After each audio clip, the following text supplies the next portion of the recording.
कक्षा 10 के सभी साथियों को मेरा नमस्कार। प्यारे साथियों, जैसा कि राजस्थान माध्यमिक शिक्षा बोर्ड के द्वारा कक्षा 10वीं और कक्षा 12वीं का टाइम टेबल जारी कर दिया गया है और ऐसे में आपको पता है कि कक्षा 12 विषय जो भूगोल का परीक्षा है वो 22 जून को रखा गया है और कक्षा 10वीं में सामाजिक विज्ञान का जो पेपर है वो 29 जून को रखा गया है। तो आज का जो हमारा टॉपिक है वो मानचित्र से संबंधित है। हम सामाजिक विज्ञान में 5 नंबर का जो मानचित्र आता है उसको अपन पढ़ेंगे और इसमें आप देख लीजिए कि 99% आने के चांसेस है और जो अति महत्वपूर्ण जो टॉपिक्स है वो मैं आपको मानचित्र की तरह समझाऊंगा। और ऑनलाइन क्लास में और यूट्यूब चैनल पर ये मेरा पहला प्रयास है। आप सभी से निवेदन है कि आप मेरे चैनल को लाइक करें, सब्सक्राइब करें ताकि मैं आपको और अच्छे से पढ़ा सकूं, मेरा हौसला बढ़ सके। आइए हम शुरू करते हैं आज के टॉपिक में भारत का मानचित्र। ठीक है, आइए देखिए भारत के मानचित्र के बारे में पढ़ते हैं। तो टॉपिक देखो, पहली चीज़ मैं आपको बताता हूँ कि कक्षा 12 में जो है वो तो कक्षा 12वीं में 3 मानचित्र आते हैं, भारत का, विश्व का और राजस्थान का। पर कक्षा 10वीं में आपको पता है कि किसका मानचित्र आता है? कक्षा 10वीं के अंदर सिर्फ और सिर्फ भारत का मानचित्र आता है। और ये जो भारत का मानचित्र आता है ना, इसमें आप ये देख सकते हैं कि ये कितने मार्क्स का आता है। ये 5 मार्क्स का आता है। अगर आपने थोड़ी सी भी मेहनत कर ली, तो मैं कहता हूँ आपके 5 नंबर पक्के हो जाएंगे, ये मेरा मानना है।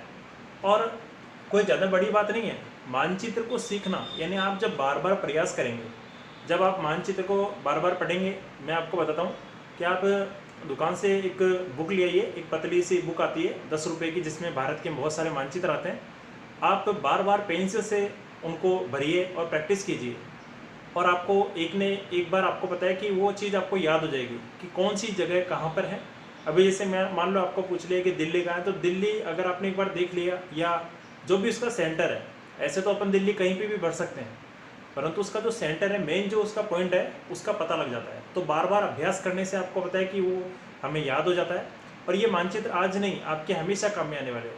भले आप कक्षा 11वीं में जाइए, चाहे 12वीं में जाइए, चाहे कॉलेजों में जाइए, किसी भी जगह जाइए, आपका मैप हमेशा काम में आएगा। इसलिए आप बार बार प्रैक्टिस कीजिए। और अभी जैसे मैं आपको बता भी रहा हूँ कि कौन कौन से इंपॉर्टेंट्स है जो आपको पता है कि बोर्ड की परीक्षाओं में काफ़ी बार पूछे जा चुके हैं, यानी कई बार वो रिपीट भी हो चुके हैं। देखिए, हम भारत के मानचित्र की बात करते हैं तो देखिए, इसमें मुख्य रूप से अगर अपन पढ़ें तो मैं सबसे पहले आपके सामने भारत का मैप बना देता हूँ। हमें मानचित्र को याद करने के लिए हमें किस बात का पता होना चाहिए, पता है आपको? हमें मानचित्र को अगर याद करना है तो सबसे पहले मेरा मानना तो ये है कि आपको ये पता होना चाहिए कि जैसे भी मान लो मैंने कहा कि अमृतसर, अब आपको मानचित्र में ये पता है कि अमृतसर यहाँ पर आता है, परंतु हमें ये भी पता होना चाहिए कि अमृतसर किस राज्य में आता है।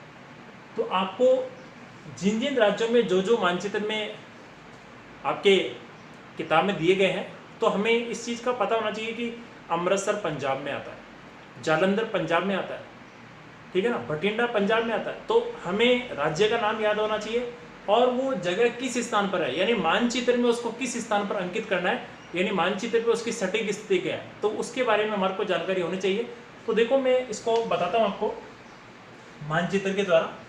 सबसे पहले हम एक भारत का मानचित्र बनाएंगे और देखिए, भारत के मानचित्र की अगर अपन बात करें, देखो ये इसी तरह से ये भारत का मानचित्र अपन बना रहे हैं। भारत के मानचित्र में अगर विशेष तौर से अपन बात करें तो नीचे का जो भूभाग है वो त्रिभुजाकार है, ये तो आपको पता है। और ये हमारे राजस्थान का भाग हो गया और इसी तरह से ये आगे, और ये जम्मू कश्मीर का भाग हो गया इस तरह से, और ये आपका भाग हो गया किसका? ये भाग हो गया आपका बांग्लादेश का, और इसी तरह से ये भाग हो गया आपका कौन सा? हिमालय पर्वत का। तो इस तरह से हमें इसको शो करना है। अब देखिए, ये आपको पता है कि भारत के बीचों बीच में से क्या गुजरती है? कर्क रेखा गुजरती है। ये कर्क रेखा 23.5 डिग्री अक्षांश से गुजरती है। और अब देखिए आप, ये तो हो गया आपका दक्षिण भारत और ये हो गया आपका उत्तर भारत, ठीक है ना। सबसे ऊपर का जो भाग है जम्मू कश्मीर, ये जम्मू कश्मीर है। और जम्मू कश्मीर में अगर मानचित्र में अगर पूछने लायक है तो मैं भी आपको बताऊंगा, प्रति स्टेट वाइज में आपको बताऊंगा, परंतु सबसे पहले मैं आपको बता देता हूँ कि अगर अपन मानचित्र में पढ़ते हैं विशेष तौर से, तो पिछले 5 साल में बार बार जो बोर्ड की परीक्षा में रिपीट हुए हैं, यानी ऐसे कौन कौन से टॉपिक्स हैं जो बार बार प्रश्न आ रहे हैं, बार बार पूछे जा रहे हैं, और उनको भी हमें पढ़ना चाहिए, क्योंकि हो सकता है कि वो ही वापस हमसे पूछ ले, वो जगह हमसे वापस पूछ ले। तो ऐसे में देखो, मैं आपको सबसे पहले बता देता हूँ, मानचित्र के अंदर मुख्य मुख्य चीज़ें देख लो आप। जैसे देखो, भारत की राजधानी है, जैसे भी मान लो ये हमारा राजस्थान का भाग है, ये हमारा राजस्थान का भाग है, ये तो आपको पता ही है। तो राजस्थान का भाग है, देखो मैं इसको शो कर रहा हूँ इस तरह से, वैसे और आपको दिखाने के लिए इस तरह से, ये राजस्थान का भाग है। और राजस्थान के सबसे दक्षिण में क्या है, बांसवाड़ा है, जबकि उत्तर में क्या है, श्री गंगानगर है। ये आपका भाग आ जाएगा पंजाब का, ये आ जाएगा हरियाणा का, ये आ जाएगा जम्मू कश्मीर का। इसी प्रकार यहाँ आ जाएगा हिमाचल प्रदेश, और हिमाचल प्रदेश के नीचे आ जाएगा उत्तराखंड, ठीक है ना। और इसके बाद में आपको पता है ये जो सीमा लगती है, ये है आपकी किसकी, ये है हमारा पड़ोसी देश नेपाल। उसके बाद में इसके पास में क्या पड़ेगा, इसके पास में यहाँ पड़ेगा भूटान, और यहाँ पड़ जाएगा आपका सिक्किम, ठीक है ना। उसी प्रकार ये नीचे का जो भाग दिख रहा है, जिसमें मैंने आपके सामने ये बनाया, ये गुजरात का भाग है। ये जो भाग है ये गुजरात का भाग है। इसके बाद में ये जो भाग है ये वाला, ये आपके किसका भाग है, महाराष्ट्र का भाग है। उसके बाद में यहाँ एक छोटा सा भाग है, ये गोवा का है। और उसके बाद में ये नीचे का भाग है, ये आ जाएगा आपका कर्नाटक का भाग। इसके बाद में केरल का है। इसी प्रकार ये तमिलनाडु का भाग है। तमिलनाडु के बाद में आपको पता है कि ये जो भाग है, ये वाला, ये है आपके किसका, आंध्र प्रदेश का। उसके बाद में ये जो भाग दिख रहा है आपके सामने इस तरह से, ये वाला भाग है आपके छत्तीसगढ़ का, ठीक है ना, ये छत्तीसगढ़ का भाग है। ये जो बीच वाला भाग दिख रहा है ये वाला, ये आपको पता है किसका भाग है, ये है आपका एमपी, यानी मध्य प्रदेश का भाग है। ये वाला मध्य प्रदेश, एमपी। और ये आपका हो जाएगा GUJ गुजरात, और ये हो जाएगा आपका कर्नाटक। उसके बाद में ये हो जाएगा आपका गोवा। एक बार पूरे राज्य में आपको बता रहा हूँ। उसके बाद में देखिए ये वाला जो भाग है ये हो जाएगा कर्नाटक, और कर्नाटक के बाद में ये हो जाएगा आपका केरल। केरल के बाद में ये हो जाएगा आपका आंध्र प्रदेश। और उसके बाद में आप देखिए कि आंध्र प्रदेश के बाद में ये जो भाग है ये आ जाएगा आपका कौन सा, ये हो जाएगा आपका छत्तीसगढ़। और छत्तीसगढ़ के जो नीचे का भाग है ये वाला, ये जो आंध्र प्रदेश की सीमा से लग रहा है, ये आ जाएगा कौन सा, तेलंगाना, ठीक है ना। तो ये अपने को पता है होना चाहिए कि कौन सा राज्य कहाँ पर आता है। उसके बाद में ये जो आपको भाग दिख रहा है ये है ओडिशा का, ओडिशा। उसके बाद में इसके ऊपर का भाग है ये ठेठ जो हिमालय तक जाता है, ये हो जाएगा आपका कौन सा, पश्चिम बंगाल। उसके बाद में ये वाला जो भाग है ये आ जाएगा आपका बिहार। बिहार के नीचे जो है ये आ जाएगा आपका झारखंड। और ये जो सेंटर आ रहा है ना, ये वाला, ये जो यहाँ से आ रहा है ठेठ, तो आप ये देखिए कि ये जो भाग है ये पूरा का पूरा आपको पता है, ये वाला जो भाग है ये पूरा का पूरा भाग किसका है, ये है आपका यूपी का। यूपी इंडिया का सबसे बड़ा स्टेट आपको पता भी है इस तरह से, तो ये हमें पता होना चाहिए। और मध्य में क्या जाएगा, मध्य में आ जाएगा मध्य प्रदेश। इसी प्रकार अगर अपन देखें यहाँ पे, तो आप देखो यहाँ आ जाएगा आंध्र प्रदेश। उसके बाद में यहाँ आ जाएगा आपका असम, यहाँ आंध्र प्रदेश ने सॉरी अरुणाचल प्रदेश। उसके बाद में अरुणाचल प्रदेश के बाद में यहाँ आ जाएगा नागालैंड, फिर आ जाएगा मणिपुर, फिर आ जाएगा मिजोरम, और यहाँ आ जाएगा त्रिपुरा। इस तरह से राज्य वाइज हमें पता होना चाहिए। और यहाँ आ जाएगा आपका मेघालय। और जम्मू कश्मीर आपको पता है अब केंद्र शासित प्रदेश बन चुका है, यानी भारत में अब कितने राज्य हैं, भारत में 28 राज्य हैं। कितने हैं, 28 राज्य हैं। तो इसके बारे में हमारे को पता होना चाहिए। तो ये हमें, ये सारी जानकारी हमें पूरी तरह से याद होनी चाहिए कि कौन सा राज्य कहाँ पर आता है। और मानचित्र में हमेशा हमें इन चीज़ों के बारे में विशेष तौर से पता होना चाहिए। मान लो आपको पूछ लिया उदाहरण के लिए कि हैदराबाद कहाँ पर है, पर आपको पता नहीं है कि हैदराबाद आता का है। ये आपको पता है कि हैदराबाद इस स्थान पर आता है, इस स्थान पर आपको ये नहीं पता कि हैदराबाद किस राज्य में आता है। तो हमें राज्य का नाम पता होना चाहिए। अगर आपने उस राज्य के अंदर जो भी टॉपिक्स है इम्पोर्टेंट्स, अगर आपने उनको याद कर लिया तो आपको ये जानकारी हो जाएगी कि ये स्थान यहाँ पर है, और आप आसानी से उसको भर सकते हैं। अब मान लो आपने याद किया हैदराबाद है, आंध्र प्रदेश की राजधानी हैदराबाद है, और राज्य कौन सा हो जाएगा, राज्य हो जाएगा आंध्र प्रदेश। ऐसे मान लो आपको कह दिया भोपाल का है, मध्य प्रदेश में, अब भोपाल मान लो यहाँ पर है, तो आपको इससे क्या होगा कि राज्य तो याद हो ही रहा है, राज्य के साथ राज्य की जो अंदर की जो जानकारी है वो भी आपको अच्छे से याद हो जाएगी। अब देखो एक बार मैं आपको इनके अंदर की जो जानकारी है वो मैं आपको दे देता हूँ, जो अभी हमारे कक्षा 10 के अंदर सामाजिक विज्ञान में विशेष तौर से अभी इस परीक्षा में आने वाले हैं, बहुत ही अति महत्वपूर्ण है। मानचित्र का जो टॉपिक्स है वो आपके भारत जो ज्योग्राफी की बुक्स है, जिसमें आपको पता है कि जो जल संसाधन का पार्ट है, एक तो उसमें से पूछा जाता है, एक आपको पता है विनिर्माण उद्योग है उसमें से पूछा जाता है, यानी 5 नंबर का आता है ये। और एक जो क्वेश्चन होता है वो कृषि से संबंधित होता है ना।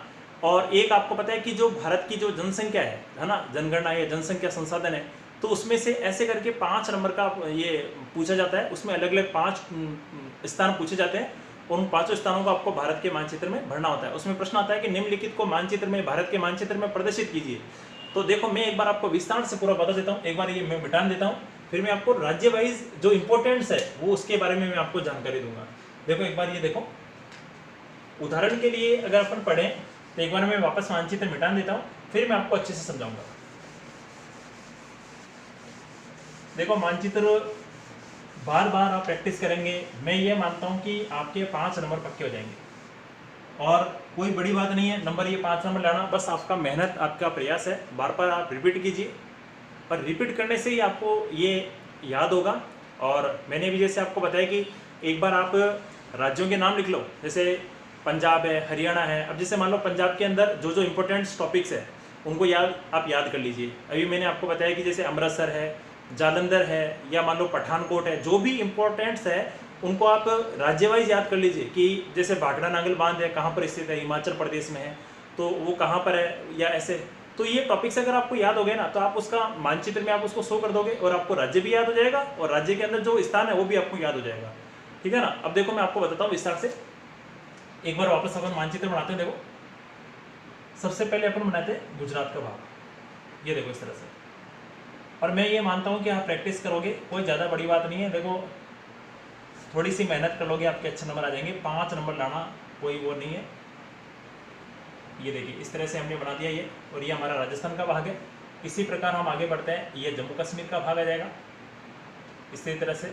और उसके बाद में अपन आगे गए, ये आपका बन जाएगा कौन सा, ये हो जाएगा आपका बांग्लादेश का भाग, ये हिमालय का भाग हो जाएगा। उसके बाद में अरुणाचल प्रदेश, नागालैंड, मणिपुर, मिजोरम, त्रिपुरा, ये भाग हो गए। इसी प्रकार नीचे क्या बन जाएगा, नीचे बन जाएगा आपका श्रीलंका। और ये बीच में से कौन सी रेखा गुजर जाएगी, बीच में से कर्क रेखा गुजर जाएगी। अब देखो मैं आपको विस्तार से बताता हूँ कि किस तरह से आप 5 नंबर पक्का कर सकते हैं। कोई बड़ी बात नहीं है, पर मेहनत करेंगे तो नंबर आ जाएंगे आपके। देखो सबसे पहले मैं इनमें वो क्वेश्चन भी शामिल करूंगा, इनमें मैं वो प्रश्न भी शामिल करूंगा जो आपको पता है राजस्थान माध्यमिक शिक्षा बोर्ड में पिछले 5 साल में पूछे गए हैं, और उनमें कुछ ऐसे टॉपिक्स है जो बार बार रिपीट हुए, है ना। सबसे पहले देखो मैं आपको बताता हूँ, जैसे सबसे पहला जो टॉपिक है, सबसे सेंटर में क्या आता है, सबसे ऊपर ही ऊपर, जैसे ये राजस्थान तो यहाँ आ जाता है। उसके बाद में आपको पता है, एक बार मैं राजस्थान का शो कर देता हूँ ताकि आपको अच्छे से आ जाएगा। तो ये देखिए, ये इस तरह से ये राजस्थान का भाग हो गया। अब अपने को क्या ध्यान रखना है, इस स्थान पर क्या जाएगा, इस स्थान पर दिल्ली आता है। क्या आता है, दिल्ली, नई दिल्ली।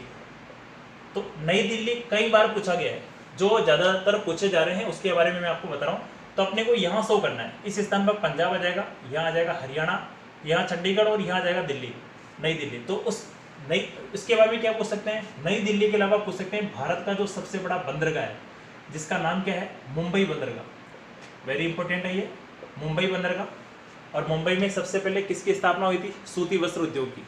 ये तो आपको पता ही है, सूती वस्त्र उद्योग की, है ना। तो 1854 के अंदर। अब मुंबई के बाद में आपको पता है, और हमें क्या याद होना चाहिए, इस स्थान पर पड़ता है, आपने नाम सुना होगा, अहमदाबाद। क्या पड़ता है, अहमदाबाद। बड़े बड़े महानगरों की बात करें, दिल्ली, मुंबई, अहमदाबाद। उसके बाद में यहाँ आ जाएगा आपका कौन सा, जो तमिलनाडु में पड़ता है, तमिलनाडु की सीमा में पड़ता है ये, इस तरह से ये पड़ता है यहाँ पर चेन्नई। क्या पड़ता है, चेन्नई। और इसके पास में क्या पड़ता है, पांडिचेरी। चेन्नई के जस्ट नीचे की तरफ पड़ता है पांडिचेरी। तो दिल्ली, मुंबई, चेन्नई। और अब देखो अगला जो टॉपिक्स है ना, वो है कोलकाता। कोलकाता कहाँ पड़ता है, बड़े बड़े महानगरों की बात करें, कोलकाता पड़ता है पश्चिम बंगाल के अंदर, इस तरह से। तो इस स्थान पे पड़ता है कोलकाता। पहले कलकत्ता कहते थे, कोलकाता कहते हैं, ठीक है ना। अब देखो उसके बारे में मैं आपको बता रहा हूँ, दिल्ली हमने पढ़ लिया, चेन्नई पढ़ लिया, मुंबई पढ़ लिया, है ना। इसी तरह से देखो यहाँ पड़ता है आपका असम। असम में आपको पता है एक जगह पड़ती है गुवाहाटी। क्या पड़ती है, गुवाहाटी। तो असम के अंदर गुवाहाटी, अगर आपने यहाँ शो कर दिया तो आपका सही माना जाएगा, ठीक है ना। तो यहाँ असम पड़ता है, और असम के जस्ट ऊपर की तरफ यहाँ पड़ता है अरुणाचल प्रदेश। क्या पड़ता है, अरुणाचल प्रदेश। इसके बाद में यहाँ पड़ता है मेघालय, यहाँ फिर यहाँ पड़ता है नागालैंड, फिर मणिपुर, फिर मिजोरम, फिर त्रिपुरा, इस तरह से। तो ये हमें ध्यान रखना है, ठीक है ना। अब मैं आपको बता रहा हूँ पूरा विस्तार से कि कहाँ क्या पड़ता है। उसके बाद में देखो अपन आगे पढ़ते हैं। उसके बाद में आ जाएगा इस स्थान पर, ये जो पश्चिम बंगाल है ना, इसके जस्ट नीचे की तरफ इस स्थान पर पड़ता है किसकी राजधानी, उड़ीसा की, जिसका नाम है भुवनेश्वर। ये भी आपके राजस्थान माध्यमिक शिक्षा बोर्ड के पेपर में पूछा गया है 2000। हम अभी जो इसके अंदर मानचित्र में पढ़ रहे हैं ना, तो मैं आपको बता देता हूँ 2015 से लेकर के मैं आपको 2019 तक के पेपर इनमें शो कर रहा हूँ, ठीक है ना। वो भी शो कर रहा हूँ, उसके अलावा भी मैं आपको अतिरिक्त जानकारी दे रहा हूँ, ठीक है ना। तो ये हमें ध्यान रखना है। अब देखो इसके अंदर अपन आगे पढ़ते हैं। ये जैसे भुवनेश्वर है ना, ये उड़ीसा के अंदर पड़ेगा। एक बार सारी राजधानियां भी देख लीजिए आप। उड़ीसा के बाद में अगर अपन पढ़े तो इस स्थान पर अभी मैंने आपको बताया था कि ये जो आंध्र प्रदेश का जो भाग है, इस तरह से यहाँ पड़ता है विशाखापत्तनम, विशाखापट्टनम। और आपको पता है ये भारत का सबसे गहरा बंदरगाह है विशाखापत्तनम, और लोहा इस्पात कारखाना भी है। पूछ सकते हैं, जैसे मान लो प्रश्न में पूछ ले कि भारत में समुद्र के तट के किनारे कौन सा लोहा इस्पात कारखाना स्थापित किया गया सर्वप्रथम, तो वो किया गया था विशाखापत्तनम में, ठीक है ना। और विशाखापत्तनम के बाद में यहाँ इसकी आंध्र प्रदेश की जो राजधानी है वो आ जाएगी कौन सी, हैदराबाद, हैदराबाद, ठीक है ना। ये अपने को ध्यान रखना है। और इसके पास में पड़ता है तेलंगाना, ठीक है ना। तो इन दोनों की राजधानी भी एक ही है, हैदराबाद ही है। अब देखो उसके बाद में जो अति महत्वपूर्ण टॉपिक है वो पड़ता है मुंबई के जस्ट नीचे पड़ता है गोवा। तो गोवा में एक पड़ता है मारमा गोवा। मारमा गोवा आपको पता है बंदरगाह है। मारमा गोवा क्या है, एक बंदरगाह है। तो बंदरगाह है, यहाँ आपको पता है जहाज ठहरते हैं, जहाज़ों से माल को उतारा जाता है, चढ़ाया जाता है। जैसे मुंबई बंदरगाह है, मारमा गोवा बंदरगाह है, विशाखापत्तनम बंदरगाह है, चेन्नई बंदरगाह, कोलकाता बंदरगाह। उसी प्रकार आपको पता है यहाँ इस स्थान पर पड़ता है, नाम सुना होगा आपने, सूरत। ये वो प्रश्न है जो कई बार पूछे गए हैं या पूछे जाते हैं। जरूरी नहीं है कि भारत में पूछे, भारत के अलावा ये राजस्थान के अंदर भी पूछ सकते हैं, राजस्थान में भी पूछ सकते हैं। और राजस्थान में भी आपको पता है कि कोई परियोजना पूछ सकते हैं या अदरवाइज किसी के बारे में वो पूछ सकते हैं। जैसे मान लो बिहार है, बिहार की राजधानी क्या है, बिहार इस स्थान पर पड़ता है, आपको पता ही है। जैसे ये तो आपको पड़ गया कौन सा, ये तो हो गया नेपाल, और उसके बाद में नेपाल से सीमा लगते हुए ये आपका हो गया बिहार। तो बिहार की राजधानी क्या हो जाएगी, पटना। बता रहा हूँ आपको, सेंटर की यहाँ आएगा पटना। मानचित्र में विशेष तौर से ये हमें ध्यान रखना है, ठीक है ना। अब मान लो जैसे मान लो राजस्थान में पूछ ले हुए, मैं आपको मिश्रित रूप में पढ़ा देता हूँ। जैसे राजस्थान में आपसे पूछ लिया कि राजस्थान में जनसंख्या की दृष्टि से सबसे बड़ा जिला कौन सा है, मान लो एक मानचित्र में पूछ लिया, या आपको पता है कि राजस्थान में सर्वाधिक जनसंख्या घनत्व वाला जिला पूछ लिया, तो आपको शो करना है क्या, इस स्थान पर पड़ता है जयपुर। और आपको पता है कि नागौर और अजमेर, अजमेर को राजस्थान का हृदय कहते हैं, और नागौर भी आपको पता है सेंटर में आता है। तो अब आप ये देखो कि इस स्थान पर जयपुर पड़ता है, अजमेर के पास में यहाँ जयपुर पड़ता है, तो यहाँ दौसा पड़ेगा, ये धौलपुर पड़ेगा फिर बाद में, है ना। तो जयपुर इस स्थान पर पड़ता है, तो हमें शो करना है इस स्थान पर पड़ेगा जयपुर। ये देखो ये सेंटर वाला, ये गोल वाला। तो उसी प्रकार जयपुर के अलावा मान लो राजस्थान में पूछ ले, मान लो जोधपुर का है, तो जोधपुर आपको पता है कि इस स्थान पर पड़ता है। जैसलमेर के जस्ट पास में पड़ता है जोधपुर, तो ये तो है जैसलमेर और ये है जोधपुर। ये तो जैसलमेर है, ये जोधपुर है, और जोधपुर के जस्ट नीचे क्या है, जोधपुर के आपको पता है कि जैसलमेर के पास में पड़ेगा बाड़मेर, और जोधपुर के पास में यहाँ पड़ेगा पाली, ठीक है ना। पाली के बाद में आपको पता है यहाँ पड़ेगा सिरोही, पाली नहीं सॉरी, पाली के बाद में यहाँ इधर आ जाएगा जालौर, फिर आ जाएगा सिरोही, और सिरोही के बाद में फिर पड़ेगा उदयपुर, फिर पड़ेगा डूंगरपुर, फिर पड़ेगा बांसवाड़ा। सारे मैं आपको बता देता हूँ। बांसवाड़ा के बाद में आपको पता है कि यहाँ आपके पड़ जाएगा प्रतापगढ़, यहाँ पड़ेगा राजसमंद इस स्थान पर। सारे मैं आपको सिस्टमेटिक तरीके बता रहा हूँ, पर अगर मान लो कोई टॉपिक्स नहीं समझ में आता तो पूछ सकते हैं आप। और उसके बाद में यहाँ पड़ेगा भीलवाड़ा, भीलवाड़ा के बाद में आपको पता है चित्तौड़गढ़, उसके बाद में कोटा, फिर बारा, यहाँ झालावाड़ पड़ जाएगा। उसके बाद में ये वाला जो भाग है यहाँ सवाई माधोपुर, करौली, धौलपुर, ठीक है ना। तो ये हमें ध्यान रखना है। इसके बाद में बीकानेर, श्री गंगानगर, हनुमानगढ़, हनुमानगढ़ के बाद में यहाँ क्या पड़ जाएगा, गंगानगर के बाद में हनुमानगढ़, हनुमानगढ़ के बाद में यहाँ पड़ेगा चूरू, इस स्थान पर पड़ जाएगा चूरू, और चूरू के बाद में यहाँ पड़ जाएगा सीकर, और यहाँ पड़ जाएगा आपका झुंझुनू। इस तरह से मतलब मेरे कहने का मतलब ये है कि राजस्थान के मानचित्र में कहीं से भी पूछा जा सकता है। राजस्थान में जो 33 जिले हैं, 33 जिले में किसी भी प्रकार का प्रश्न बन सकता है। छोटे प्रश्नों में मान लो आपको पूछ लिया कि उदयपुर जो है राजस्थान में, उदयपुर कहाँ पड़ता है, तो उदयपुर पड़ता है ठीक दक्षिण के अंदर। आपको पता है कि दक्षिण से थोड़ा ऊपर की तरफ, तो ये बांसवाड़ा, ये डूंगरपुर, ये उदयपुर। अभी इसे मैंने आपको बताया भी था कि जैसे भी मान लो जोधपुर कहाँ पड़ता है, तो मैंने भी आपको बताया कि जैसलमेर के पास में जोधपुर पड़ता है, जैसलमेर के पास में जोधपुर पड़ता है। तो जोधपुर में आपको पता है कि मतलब प्रश्न मानचित्र में ऐसे इसी तरह से पूछा जाएगा कि निम्नलिखित को मानचित्र में प्रदर्शित कीजिए, तो आपको प्रदर्शित करना पड़ेगा जयपुर का है, जोधपुर का है, उदयपुर का है ना। जैसे भी मैंने आपको बताया, अदरवाइज सभी जगह बताएं, सूरत कहाँ है या गोवा कहाँ है, तो हमें राज्यों का नाम भी पता होना चाहिए कि कौन सा राज्य कहाँ पर आता है, कौन सा राज्य कहाँ पर आता है। या मान लो उदाहरण के लिए इसमें मान लो पूछ ले वे कि मुंबई हाई का है, जैसे भी मुंबई तो मैंने भी आपको बताया, पर मुंबई की जगह मुंबई हाई कहाँ है। मुंबई हाई में आपको पता है कि यहाँ तेल की रिफाइनरी, यानी तेल का यहाँ तेल निकलता है, यहाँ पे क्या निकलता है, यहाँ पर यहाँ तेल निकलता है, तेल का खनन होता है, उत्खनन क्षेत्र है। और आपको पता है कि मुंबई हाई के अंदर, जो कि अरब सागर के अंदर है, अपतटीय क्षेत्र है ये, अपतटीय क्षेत्र। तो ये इस स्थान पर आपको पता है कि कच्चे तेल की खुदाई होती है मुंबई हाई के अंदर। तो मुंबई हो गया, मुंबई हाई हो गया। और भी अगर अपन अंदर की अंदरूनी जो हिस्से पढ़े हैं तो आप ये देख सकते हैं कि मुख्य रूप से मैं आपको एक बार वापस राज्य वाइज पढ़ा देता हूँ। देखो जम्मू कश्मीर की बात करें, जम्मू कश्मीर में हमें विशेष तौर से याद करना है श्रीनगर, श्रीनगर, ठीक है ना। जम्मू कश्मीर में क्या याद रखना है, श्रीनगर। और ये तो आपको पता है कि जम्मू कश्मीर में कौन सी नदी बहती है, जम्मू कश्मीर में नदी बहती है कौन सी, उसका नाम है सिंधु नदी। ओनली एकमात्र आपको पता है भारत के एकमात्र राज्य से गुजरती है सिंधु नदी, ठीक है ना। तो श्रीनगर और सिंधु नदी। और जम्मू कश्मीर के बाद में यहाँ हमारे मानचित्र में अगर अपन पढ़े अपने सिलेबस के अनुसार तो जम्मू कश्मीर में कोई विशेष बातें नहीं है। अगर हम हिमाचल प्रदेश की बात करें तो ये इंपॉर्टेंट है। अब आप मैं आपको बताता हूँ क्यों। हिमाचल प्रदेश का जो बिलासपुर कस्बा है, बिलासपुर, कौन सा, बिलासपुर, हिमाचल प्रदेश के बिलासपुर में आपको पता है कौन सा बांध बना हुआ है, भाखड़ा नांगल बांध, भाखड़ा नांगल बांध। अगर मान लो मानचित्र में पूछ ले कि भाखड़ा नांगल बांध कहाँ स्थित है तो आपको बताना है इस स्थान पर, हिमाचल प्रदेश के बिलासपुर क्षेत्र में, और यहाँ शो करना है आपको भाखड़ा नांगल बांध।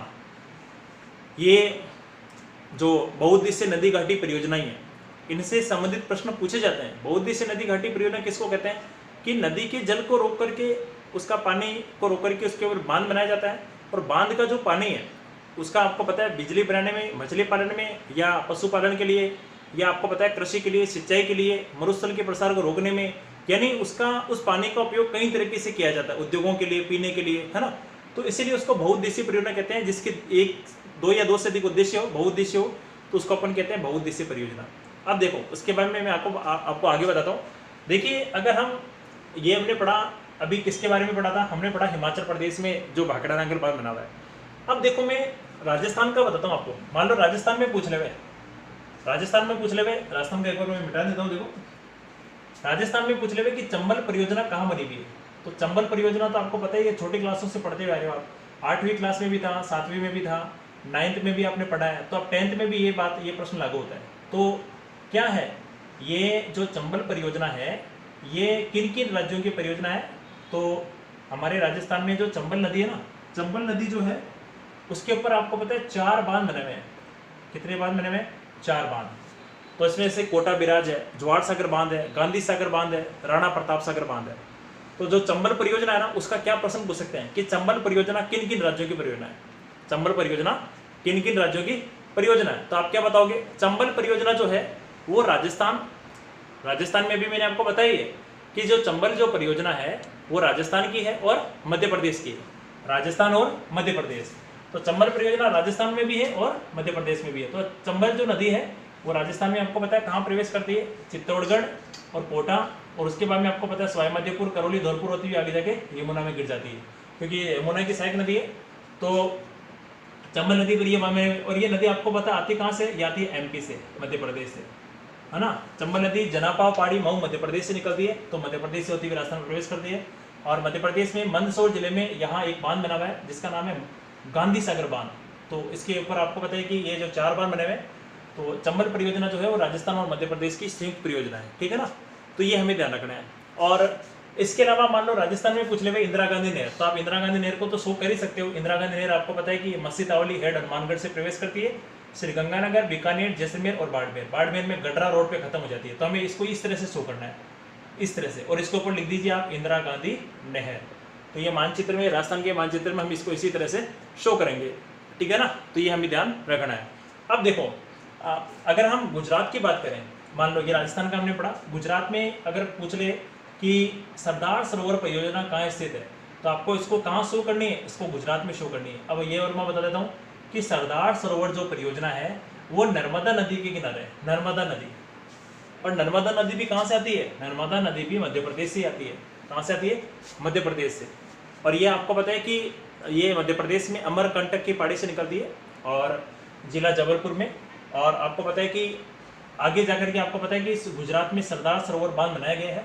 तो ये हमने ध्यान रखना है कि सरदार सरोवर जो परियोजना है वो गुजरात में बनाई गई है। इसी तरह से एक और मैं आपको बताता हूँ, माही बजाज सागर बांध। माही बजाज सागर बांध, इसका निर्माण आपको पता है कि बांसवाड़ा जिले का बोरखेड़ा गांव, ये देखो ये बांसवाड़ा इस स्थान पर, राजस्थान के सबसे दक्षिण में पड़ता है बांसवाड़ा। बांसवाड़ा जिले के बोरखेड़ा गांव में एक बांध बनाया गया है जिसका नाम है माही बजाज सागर बांध। कौन सा बांध है? माही बजाज सागर बांध। तो अगर मान लो पूछ ले कि भाई माही बजाज सागर बांध कहाँ स्थित है, तो आपको इस स्थान पर शो करना है बांसवाड़ा, जिला बांसवाड़ा के अंदर बोरखेड़ा। तो बांसवाड़ा में शो कर दोगे तो सही हो जाएगा ये। और ये जो माही बजाज सागर जो बांध है ना, ये जो परियोजना है, ये किन किन राज्यों की परियोजना है? ये आपको पता है कि गुजरात की और राजस्थान की परियोजना है। किसकी है? गुजरात और राजस्थान। यानी आपको पता है माही बजाज सागर परियोजना वो गुजरात की भी है और राजस्थान की भी है, यानी इन दोनों की संयुक्त परियोजना है। ये हमें ध्यान रखना है। उसके बाद में देखो, ये मैं आपको बहुउद्देश्य परियोजना है, यानी मिश्रित रूप में मैं आपको पढ़ा रहा हूँ ताकि पूरा का पूरा मैटर इसमें आ जाए, है ना। अब देखो अदरवाइज मैं आपको अन्य जो परियोजनाएं हैं उनके बारे में मैं आपको बता देता हूँ। जैसे भी अपन ने माही बजाज सागर बांध के बारे में पढ़ा था, अब देखो मैं आपको बताता हूँ गंडक परियोजना। गंडक नदी, गंडक जो परियोजना है वो पड़ती है आपके बिहार। अभी मैंने आपको बताया पटना, बिहार और यूपी। और गंडक नदी आपको पता है जो नेपाल से आती है। तो ये यूपी, उत्तर प्रदेश और पटना की संयुक्त परियोजना है। उत्तर प्रदेश और बिहार की संयुक्त परियोजना है। कौन सी? उस परियोजना का नाम है गंडक परियोजना। और मानचित्र में पूछ सकते हैं कि गंडक परियोजना कहाँ पर स्थित है, तो आपको बताना यूपी और बिहार, ठीक है ना। तो ये गंडक परियोजना। उसी प्रकार आपको पता है कि दामोदर घाटी बहुउद्देश्य परियोजना, दामोदर नदी जिसे पश्चिम बंगाल का शोक कहा जाता है, दामोदर नदी जो जिसे किसका शोक कहते हैं? पश्चिम बंगाल का। तो ये परियोजना किसकी है? ये है पश्चिम बंगाल की। एक तो ये पश्चिम बंगाल की परियोजना है और एक किसकी परियोजना है? ये झारखंड की। इन दोनों की संयुक्त परियोजना है। अगर पूछ ले कि भाई ये जो दामोदर घाटी बहुउद्देश्य परियोजना है ये किन राज्यों की संयुक्त परियोजना है, तो आपको बताना है पश्चिम बंगाल और झारखंड। और ये यहाँ पड़ता है पश्चिम बंगाल इस स्थान पर, और यहाँ पड़ता है झारखंड, दोनों पास पास में है। और इससे ऊपर पड़ेगा आपका बिहार। तो ये हमें ध्यान रखना है। उसके बाद में अगर अपन देखें तो मैं आपको बताता हूँ कि विशेष तौर से जैसे अभी तुंगभद्रा परियोजना है, इसके बारे में आपको पता है कि पिछले साल क्वेश्चन भी पूछा गया था कि तुंगभद्रा जो परियोजना है वो किन राज्यों की परियोजना है, यानी किन राज्यों की संयुक्त परियोजना है। छोटे क्वेश्चन में ये क्वेश्चन पूछा गया था। तो अब मैं इसके बारे में आपको बता रहा हूँ कि तुंगभद्रा जो परियोजना है वो जैसे भी मान लो आंध्र प्रदेश है, तुंगभद्रा जो परियोजना है वो आंध्र प्रदेश की है। और किसकी है? इस स्थान पर एक राज्य पड़ता है जिसका नाम है कर्नाटक। तो आपको पता है कि कर्नाटक प्लस आंध्र प्रदेश, इन दोनों की संयुक्त परियोजना है। कौन सी? उसका नाम है तुंगभद्रा परियोजना। तुंगभद्रा परियोजना, यानी तुंगभद्रा परियोजना पूछ सकते हैं कि तुंगभद्रा परियोजना कहाँ स्थित है, क्वेश्चन भी पूछ सकते हैं या मानचित्र में भी पूछ सकते हैं। तो आपको शो करना है कर्नाटक और आंध्र प्रदेश में तुंगभद्रा परियोजना स्थित है। उसके बाद में अभी मैंने आपको सरदार सरोवर बांध के बारे में बताया था कि सरदार सरोवर जो बांध है वो गुजरात और राजस्थान में है। और इसी प्रकार आपको पता है कि सरदार सरोवर जो बांध है ना वो गुजरात और राजस्थान के साथ आपको पता है कि ये मध्य प्रदेश में भी है। क्योंकि मैंने आपको पहले क्यों नहीं बताया, क्योंकि मैं भूल गया था। तो मध्य प्रदेश, राजस्थान और गुजरात है ना। तो मध्य प्रदेश में क्यों आ रहा है? क्योंकि जो नर्मदा नदी है ना वो मध्य प्रदेश से तो आ रही है ना, नर्मदा नदी मध्य प्रदेश से आ रही है। तो मध्य प्रदेश, एमपी, राजस्थान और गुजरात तीनों की संयुक्त परियोजना है। कौन सी परियोजना? इसका नाम है आपके सरदार सरोवर परियोजना। इन तीन राज्यों की संयुक्त परियोजना है। अब देखो उसके बाद में अपन पढ़ते हैं पश्चिम बंगाल में दो और परियोजनाएं हैं। उन दो परियोजनाओं का नाम क्या है? देखो पश्चिम बंगाल इस स्थान पर, एक बार मैं मिटा देता हूँ, आप लोग लग रहा होगा। देखो पश्चिम बंगाल इस स्थान पर है और इनकी जो परियोजना है ना, तो मैं आपको बताता हूँ। एक का नाम है मयूराक्षी परियोजना, और एक दूसरी परियोजना का नाम क्या है? मयूराक्षी के साथ साथ है फरक्का पड़ता है पश्चिम बंगाल में। और फरक्का बांध है गंगा नदी के तट, है ना, गंगा नदी के किनारे। तो फरक्का परियोजना और मयूराक्षी परियोजना ये भी कहाँ की है? ये है आपको पता है कि पश्चिम बंगाल में। ध्यान रखना हमारे को कि मयूराक्षी जो परियोजना है वो भारत के किन राज्यों की परियोजना है, तो हमारे को बताना है फरक्का परियोजना और मयूराक्षी परियोजना पश्चिम बंगाल की है, ठीक है ना। तो ये हमें ध्यान रखना है। उसके बाद में देखो मैं आपको और बताता हूँ कि एक देखो अपन ने भी आंध्र प्रदेश का पढ़ा था। आंध्र प्रदेश में हमने पढ़ा था तुंगभद्रा परियोजना। तो आंध्र प्रदेश में कौन सी परियोजना? एक और आंध्र प्रदेश में आपको बताना चाहिए कि जो परियोजना है उसका नाम है मचकुट। क्या नाम है? मचकुट परियोजना। मत्स्य कुंड परियोजना, ये आपको पता है कि ये परियोजना किसकी है? ये आंध्र प्रदेश की परियोजना है। और आंध्र प्रदेश में आपको पता है कि जो कृष्णा नदी है, कृष्णा नदी के संगम पर, देखो बहुत सारे हो चुके हैं, मैं आपको मिटा देता हूँ। कृष्णा नदी के तट पर आपको पता है कौन सा बांध बना हुआ है? कृष्णा नदी के किनारे आंध्र प्रदेश में ही आपको पता है एक बांध बना हुआ है जिसका नाम है नागार्जुन सागर बांध। नागार्जुन सागर बांध ये कृष्णा नदी के तट पर है। और ये नागार्जुन सागर परियोजना भी किसकी है? ये भी आंध्र प्रदेश की ही है। किसकी है ये? आंध्र प्रदेश की। कृष्णा नदी के तट पर नागार्जुन सागर बांध बना हुआ है, तो ये हमें ध्यान रखना है।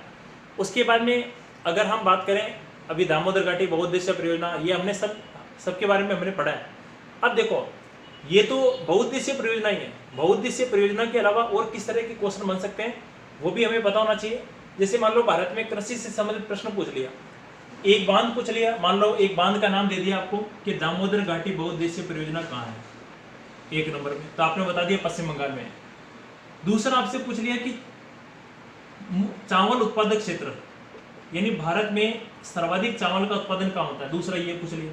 तीसरा पूछ लिया मान लो कि भारत में दुर्गापुर लोहा इस्पात कारखाना कहाँ है। या चौथा आपसे पूछ लिया राजस्थान से संबंधित कि बताइए राजस्थान में उदयपुर कहाँ है, तो इस तरह से। या मान लो आपसे पांचवा पूछ लिया कि लखनऊ कहाँ है, इस तरह से ये 5 पूछ लिए और इसमें एक एक नंबर के हैं ये 5, तो आपको इस तरह से मानचित्र में शो करने पड़ेंगे। तो मतलब कई प्रकार के प्रश्न बनते हैं। अब देखो मैं आपको एक राज्य वाइज में आपको बता रहा हूँ, ये जैसे भी मैंने आपको बहुउद्देशीय परियोजनाएं बताई है उसी के अकॉर्डिंग मैं आपको बता रहा हूँ, है ना। तो अब एक बार कृषि के बारे में पढ़ लेते हैं हम कि भारत में किस राज्य में किस फसल का उत्पादन होता है, या मान लो मानचित्र में पूछेंगे तो किस तरह से वो पूछ सकते हैं। देखिए मानचित्र में देखो अपन राज्य वाइज पढ़ रहे हैं, इसमें भारत की कृषि से संबंधित जो आपके अध्याय लेसन नंबर जो 9 है भारतीय कृषि, उससे संबंधित अगर मानचित्र में पूछेंगे तो क्या क्या पूछ सकते हैं। मानचित्र में देखो कि किस फसल का उत्पादन कहाँ कहाँ पर होता है, तो उसके बारे में मैं आपको बता देता हूँ। सभी साथियों से मेरा निवेदन है कि आप मेरे चैनल को लाइक करें, सब्सक्राइब करें, क्योंकि ऑनलाइन क्लास में अभी जैसे यूट्यूब चैनल पर और जैसे मैं भी आपको पढ़ा रहा हूँ तो इसके अंदर मेरा ये पहला ही प्रयास है। मेरा और आगे अच्छा प्रयास रहेगा कि मैं आपको और अच्छे से पढ़ा सकूँ। देखिए इस तरह से अभी मैंने आपके सामने ये बना दिया है और ये आपका हो गया भारत में, भारत के नीचे श्रीलंका, और ये हो गया आपकी क्या, ये हो गया आपका हिमालय पर्वत, इस तरह से। देखिए अब देखो मैं आपको बताता हूँ कि भारत के किस किस राज्य में कौन कौन सी फसल होती है। सबसे पहले जो हम पढ़ रहे हैं, देखिए सबसे पहले मैं आपको बताता हूँ चावल, ठीक है ना। देखो मैंने आपको ये तो बता ही दी है बहुउद्देशीय परियोजनाएं, अगर मान लो इनमें भी कई प्रकार के छोटे क्वेश्चन एक दो बनते हैं, है ना। तो XYZ जैसे राजस्थान में अभी जैसे मैंने आपको बताया उदयपुर, डूंगरपुर, बांसवाड़ा, मान लो राजस्थान में भी अगर पूछेंगे तो एक बार और मैं आपको बताता हूँ। जैसे मान लो राजस्थान में आपको पूछ लिया बिसलपुर बांध, बिसलपुर बांध आपको पता है कहाँ बना हुआ है, टोंक जिले के टोडा रायसिंह कस्बे में।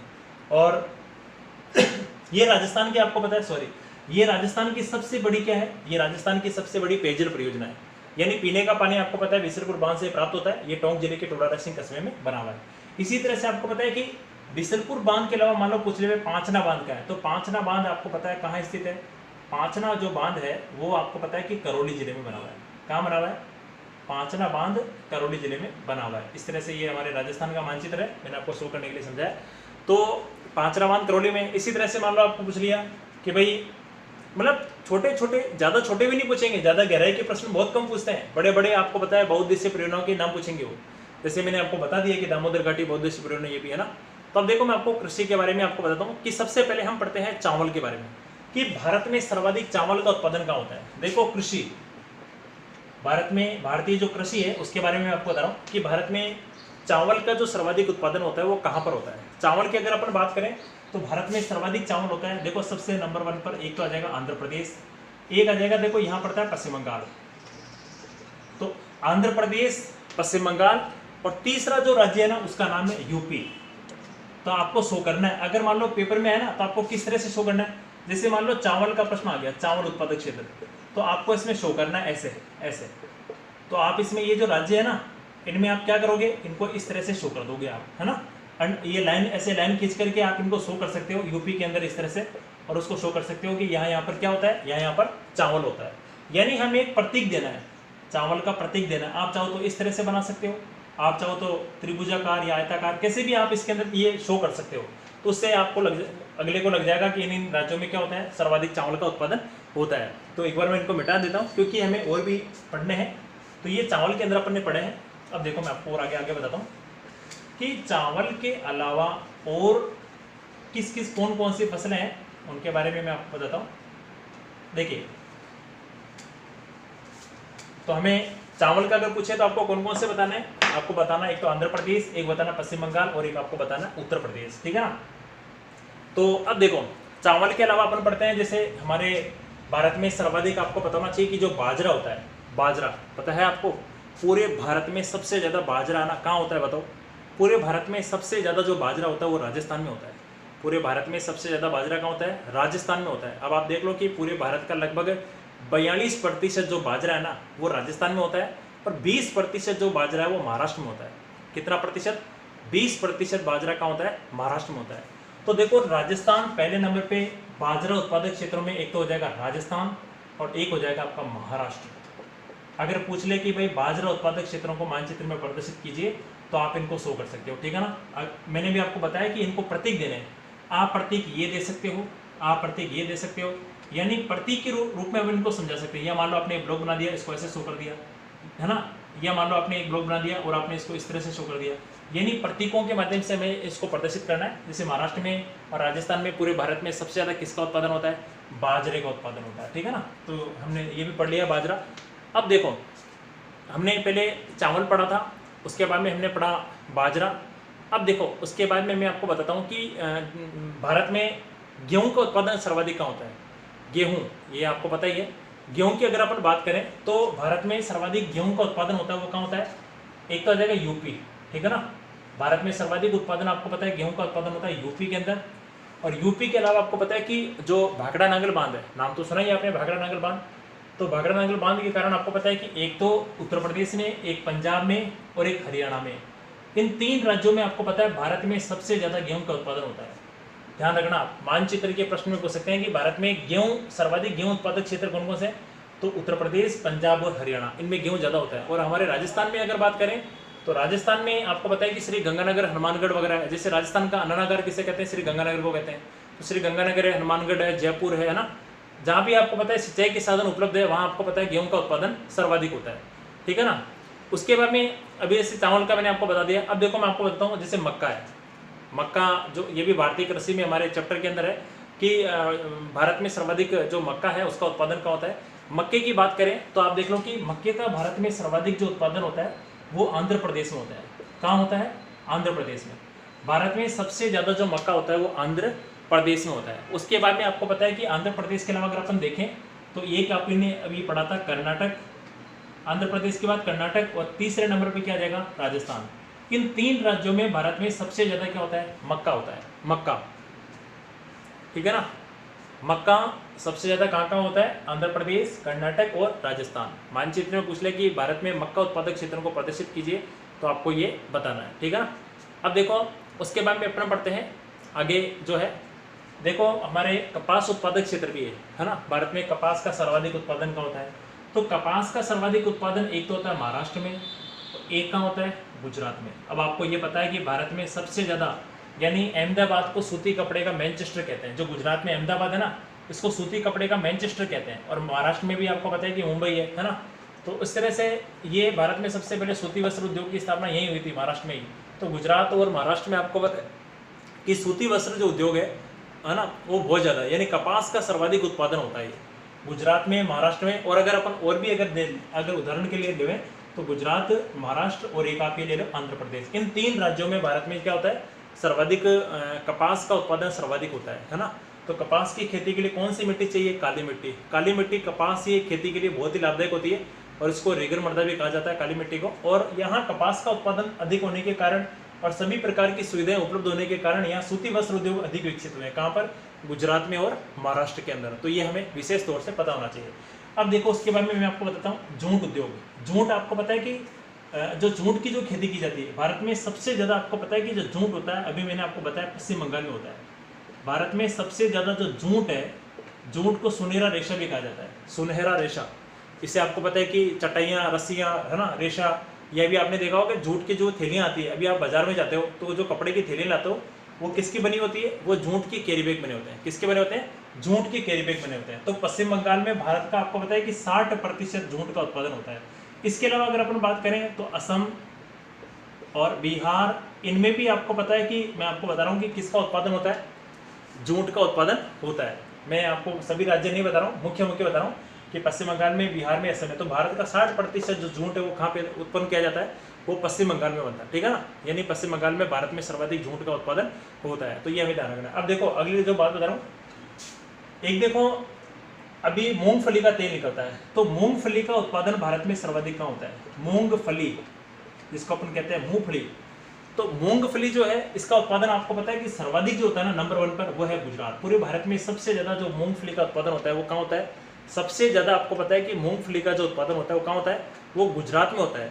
और दूसरे नंबर पर कहाँ होता है? आंध्र प्रदेश में। मूंगफली का सर्वाधिक उत्पादन होता है गुजरात में, उसके बाद होता है आंध्र प्रदेश में। तो कृषि के मामले में ऐसे इस तरह से पूछ सकते हैं कि मूंगफली उत्पादक क्षेत्रों को आप प्रदर्शित कीजिए।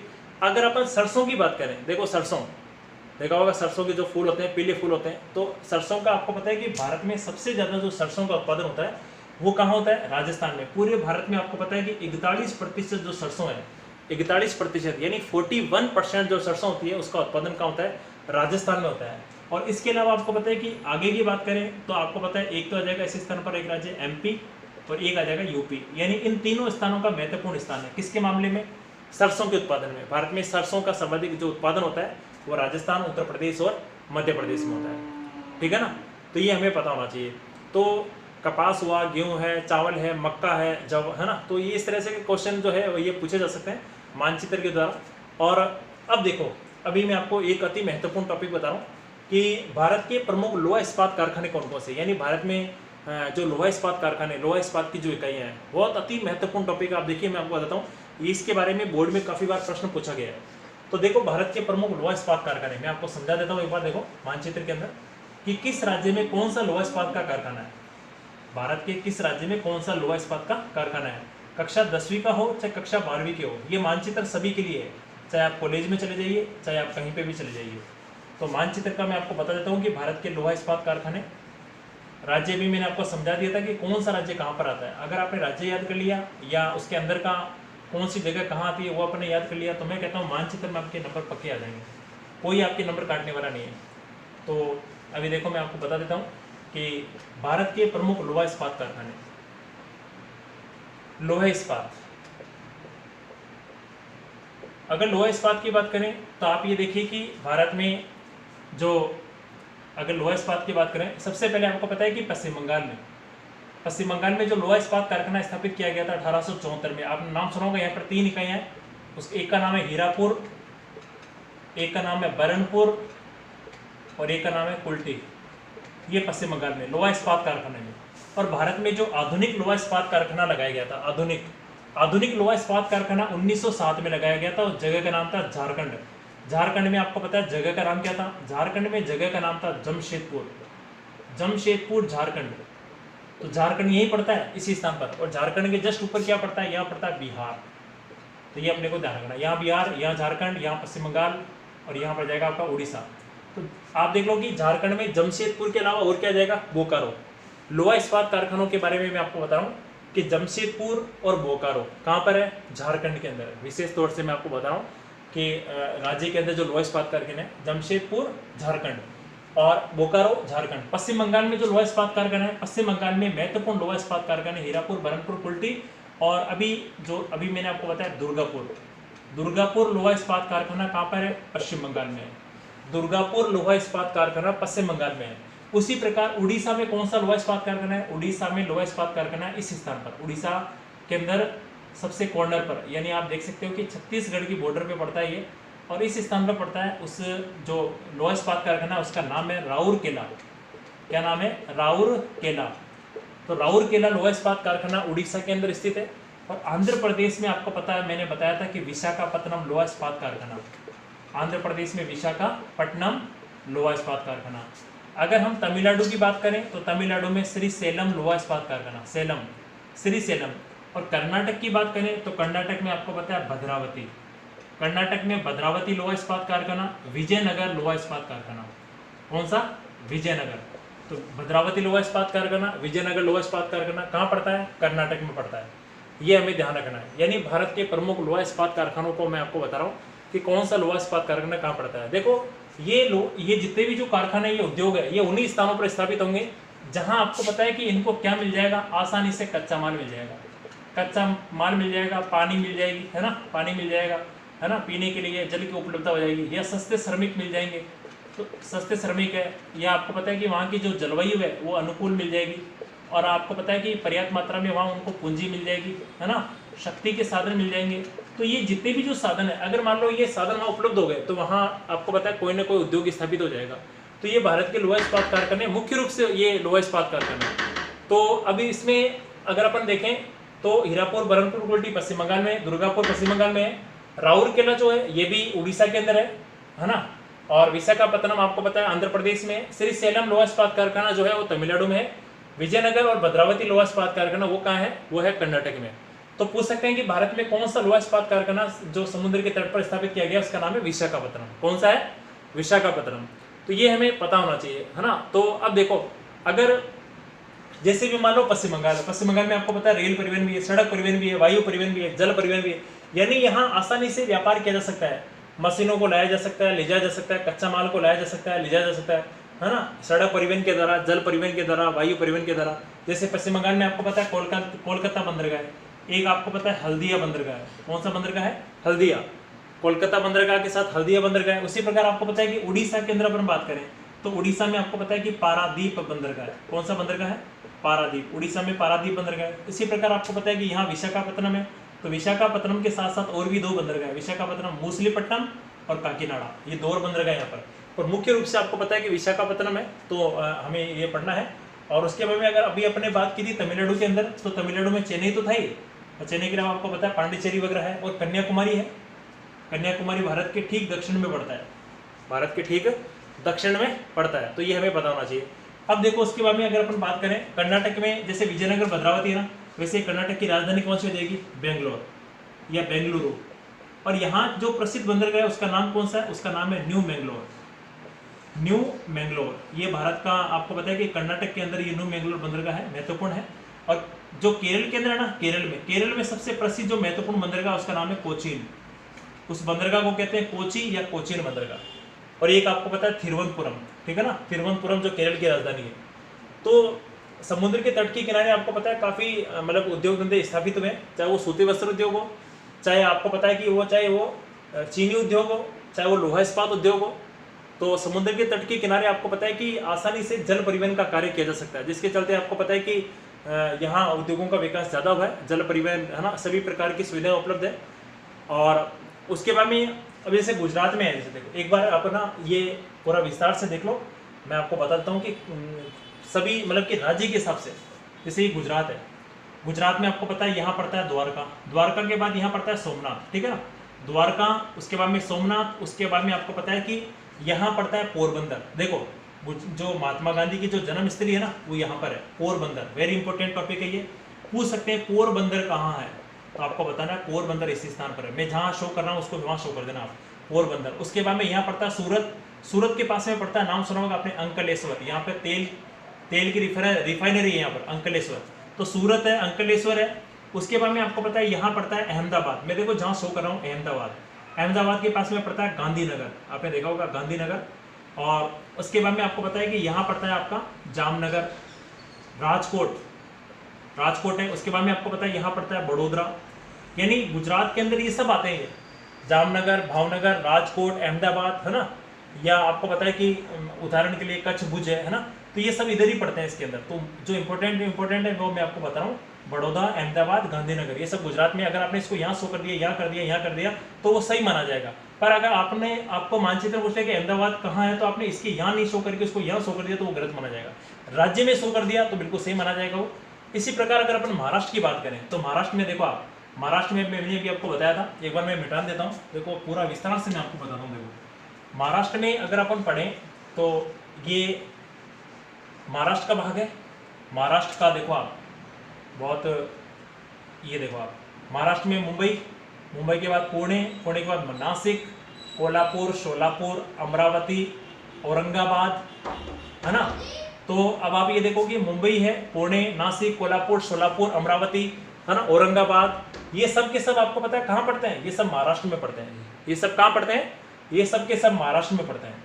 और अभी से मैंने आपको बताया कि गोदावरी नदी है, वो नासिक, जो नासिक है ना, वो गोदावरी नदी के तट के किनारे है। तो महाराष्ट्र में आपको पता है, पूछ सकते हैं सूती वस्त्र के मामले में मुंबई है, पुणे, नासिक, कोल्हापुर, सोलापुर, अमरावती, औरंगाबाद है। इसी प्रकार कर्नाटक की बात करते हैं तो कर्नाटक में क्या पूछ सकते हैं? कर्नाटक में आपको पता है, अभी इसे अपन ने पढ़ा था, कौन सी परियोजना पढ़ी थी कर्नाटक में? अभी अपन ने पढ़ी थी कौन सी? तुंगभद्रा परियोजना। तो कर्नाटक में भद्रावती लोहा इस्पात कारखाना, विजयनगर है ना। और उसके अलावा आपको पता होना चाहिए कि इसमें पूछ सकते हैं कि शिमोगा कहाँ है ना। या अब देखो उसके बाद में केरल में क्या पूछ सकते हैं? कोचीन है या थिरुवनंतपुरम है। तमिलनाडु में आपको पता है क्या पूछ सकते हैं? चेन्नई है, पांडिचेरी है ना।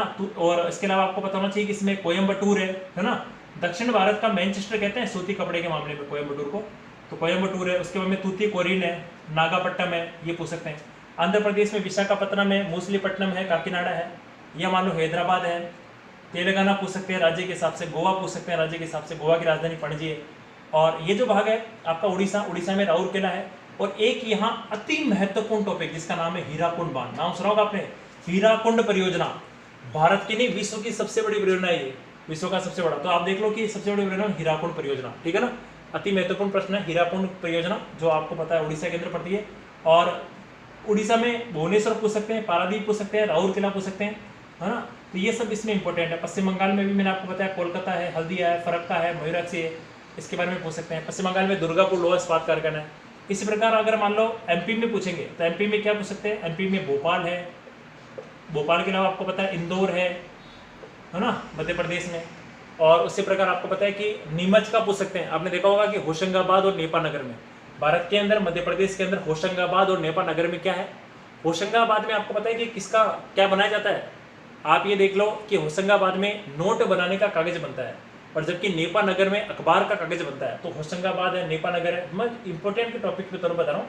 ये आप पूछ सकते हैं कि जो चंबल परियोजना है उसका पूछ सकते हैं कि राजस्थान है ना, तो इसको राजस्थान, और ये जो आपके मध्य प्रदेश के हिसाब से, है ना। और उसके अलावा और भी इसमें मानचित्र से संबंधित कई प्रश्न बनते हैं। उसके बाद में अगर अपन देखें तो यूपी में आपको पता पूछ सकते हैं, यूपी में लखनऊ कहाँ है? लखनऊ है, कानपुर है, वाराणसी है, इलाहाबाद है। इलाहाबाद का वर्तमान नाम प्रयागराज हो गया है ना। या उदाहरण के लिए मतलब आगरा है ना।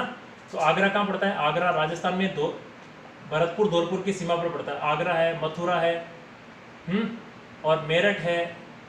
आगरा, मथुरा, मेरठ है, लखनऊ, कानपुर, वाराणसी, इलाहाबाद, ये इंपॉर्टेंट टॉपिक्स में है। बिहार की राजधानी पटना में है। उत्तराखंड और पंजाब में अगर पूछेंगे तो पंजाब में क्या पूछ सकते हैं? पंजाब में पूछ सकते हैं अमृतसर कहाँ है? अमृतसर, है ना, इंपॉर्टेंट में। बठिंडा कहाँ है? तो बठिंडा पंजाब में ही है, ठीक है। उसके बाद में पूछ सकते हैं पानीपत कहाँ है? तो पानीपत कहाँ पड़ता है? पानीपत पड़ता है हरियाणा के अंदर। पानीपत पड़ता है हरियाणा के अंदर, ठीक है ना। पानीपत का जो युद्ध हुआ था बाबर और इब्राहिम लोधी के बीच में, तो पानीपत के बारे में पूछ सकते हैं, है ना। मानचित्र के हिसाब से बता रहा हूँ मैं आपको। तो हिसार, रेवाड़ी, भिवानी, सिरसा, महेंद्रगढ़, नारनौल, मेवात, ये सब हरियाणा में पड़ते हैं। और विशेष तौर से अगर बात करें तो पंजाब और हरियाणा की सीमा में यहाँ आपको पता है कि इसकी एक राजधानी पड़ती है, इसका नाम है चंडीगढ़। ये पूछ सकते हैं, चंडीगढ़ जो केंद्र शासित प्रदेश है हरियाणा में, ठीक है ना। तो ये हमें ध्यान रखना है। तो चंडीगढ़, सोनीपत, पानीपत, ये भी सब आपको पता है कि हरियाणा के अंदर ही है। और राजस्थान में जो 33 जिले हैं वो तो है ही है, ये आपको पता ही है। और अगर मान लो असम के अंदर पूछते हैं तो असम में मैंने भी आपको पता है गुवाहाटी है।